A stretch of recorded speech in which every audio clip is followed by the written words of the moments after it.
Welcome to Wrong Time Watch. My name is Kevin, and today we're looking at the Vanbanner VBAO and the Traska Summiteer. This is the second generation. The third generation is basically the same, I believe, but the dial is a little bit smaller, so you have a better view of the minute track. At least that's my understanding. But anyway, let's just take a look at these two watches. Similar kind of field style, everyday watch, everyday wear style watch, go anywhere, do anything watch, whatever you want to call this watch. It's not a dive watch.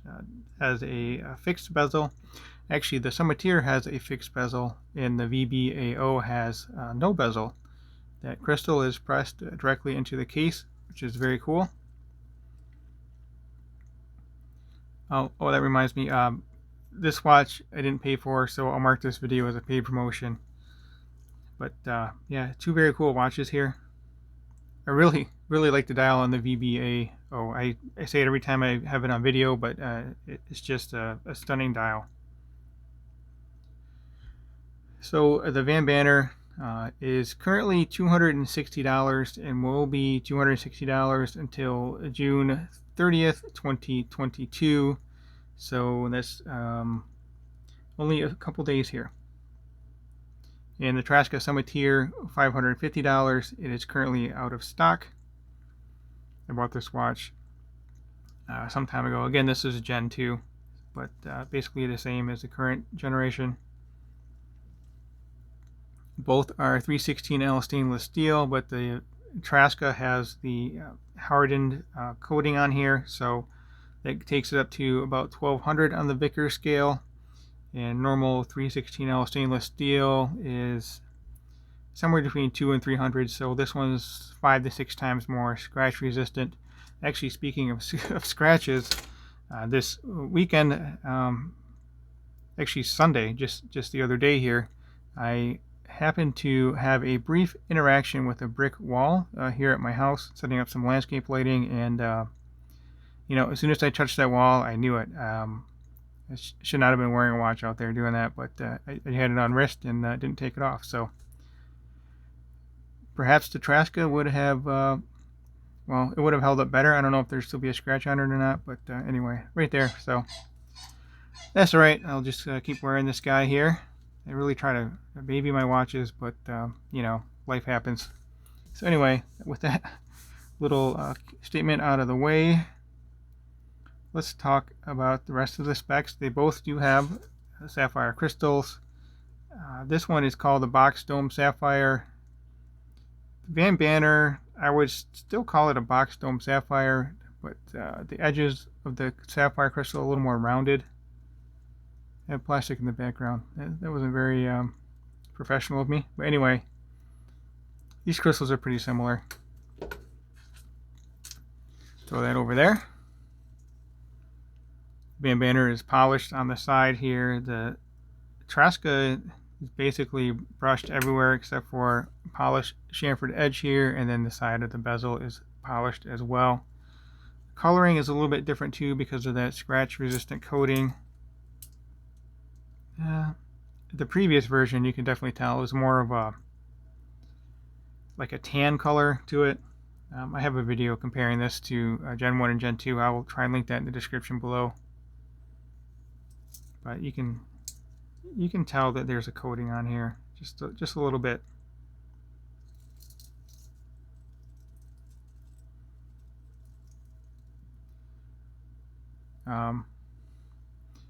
Both have similar kind of sword hands. This sword hand on the Summiteer is a little more broad than the Vanbanner. I'm really curious to see the lume on both of these towards the end of the video. The VBAO has the C3 lume, and then the Traska has BGW9 lume. I forget which one is brighter, but we'll find out at the end of the video. So the side of this case is rounded, which I really appreciate. I really like this Summiteer. My only complaint about this watch was the distortion on the edge of the crystal, not being able to clearly see that minute track, and that's been rectified with version 3, I guess. I still need to get my hands on one. I think I already mentioned that. Both have screw down crowns. Both are rated to 100-meter water resistance. This one has the drilled lugs. Neither of these have a quick release bracelet system. This has some nice perlage here, milled clasp, and then just the dual pushers here. It does not have a safety clasp like the Vanbanner does. This watch is very comfortable on wrist. All of the links articulate. The previous Summiteer, then also this watch here, that middle link doesn't fully articulate. So it's a 3-link bracelet link, but this middle link is fixed to the outer links. So hopefully you can see what I'm trying to show you here. Then on the Summiteer, that middle link rotates as well. So very cool. Yeah, you can see it right there. So all of these links are separate from each other. Some of them have a little more friction just due to that coating between the links, but not a big deal.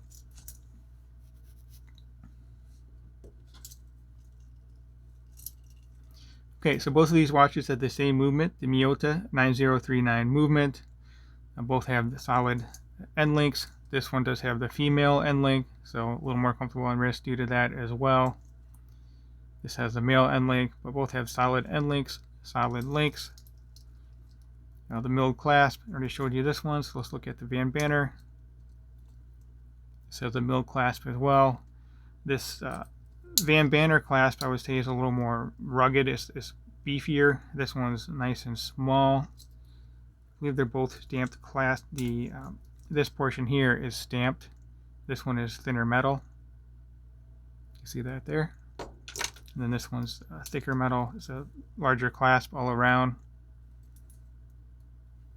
And this one does have 6 micro adjust, and the Traska has 4 micro adjust. I don't know if I already mentioned, but they're both rated to 100 meters water resistance.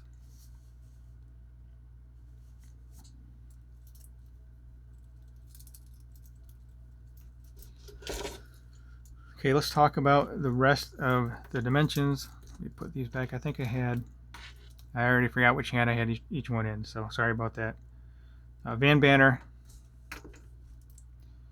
So I measured the male end links here, 49.5, and then the case itself, 45.8, 38 millimeter diameter, 11.1 thick from this box dome sapphire crystal to that engraved case back there. Nice engraving on there.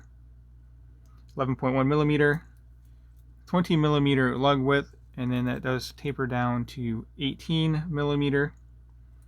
Then we have a 6 millimeter crown there, which is at the 4 o'clock position.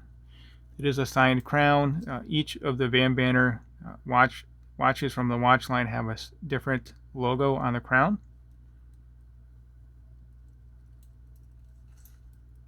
"126 grams, the size for my 6.5-inch wrist. So let's look at the Summiteer here. I think I mentioned $550 versus $260, so $200 price delta, or $190 more specifically. Okay, Traska, we're looking at 46 millimeter lug to lug, and that's the true lug to lug because of the female end links. So 46, 39, diameter is 39, thickness 11.3, lug width 20, and this does taper down nicely to 16. That's just I don't even know how to describe it, but 20 to 16 tapering bracelets are just they feel awesome on wrists. I mean, that's the thing I always look for now is bracelets that taper. Never really understood what the big deal about tapering bracelets were, but ever since getting my Submariner and other watches with the bracelet taper, it makes a world of difference. 6.3 millimeter crown, 118 grams size for my 6.5-inch wrist, and BGW9 Lume. So let me get both of these on wrist. Actually, I've not worn this watch in a while, just had it on before the video here. It wears very comfortably on wrist. Case back is very simple, not really much engraving other than the detail around the perimeter here. And I think I already mentioned it, but both of these have the same movement, Miyota 9039. So since I have this one in hand, let's get this on wrist first. You know what? I'm sorry. I wanted to just look at the dials side by side again, the watch face, because this one is 38 and this one's 39.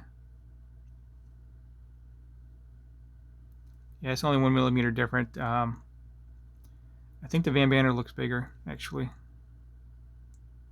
Maybe it's the dial color, or just the fact that there's no bezel, or the fact that this one kind of distorts around the edges. But the Vanbanner looks a little bit larger to me, but it's actually 1 millimeter smaller in diameter.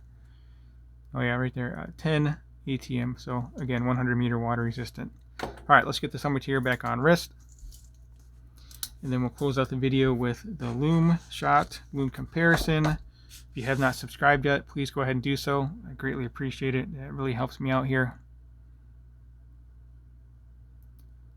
Some size a little bit loose, but really great alternative to Rolex Explorer as well. I wish that Rolex made the Explorer in 30. Well, they did make it in 39, didn't they? But maybe 38 would be a good size.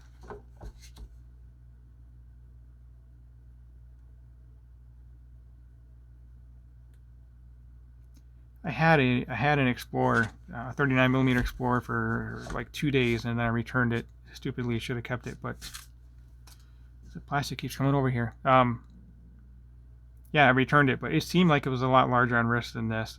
I'm not sure why. Maybe again that crystal.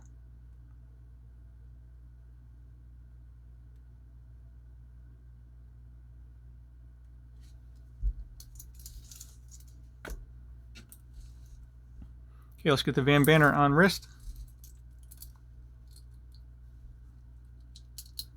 There we go. Stunning blue dial again.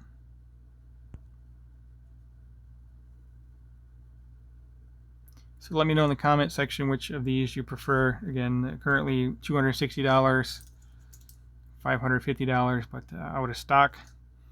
This one here, the blue dial and the green dial are still in stock, at least at the time of this video recording, and the purple dial sold out 3-4 weeks ago. I'm not exactly sure how long ago, but that one sold out. But I really like this blue dial. I think it looks good with that fluorescent red second hand. So anyway, let me pause the video and then we can check out the Lume here. Alright, so of course on the left we have the Vanbanner VBAO, and on the right the Traska Summiteer.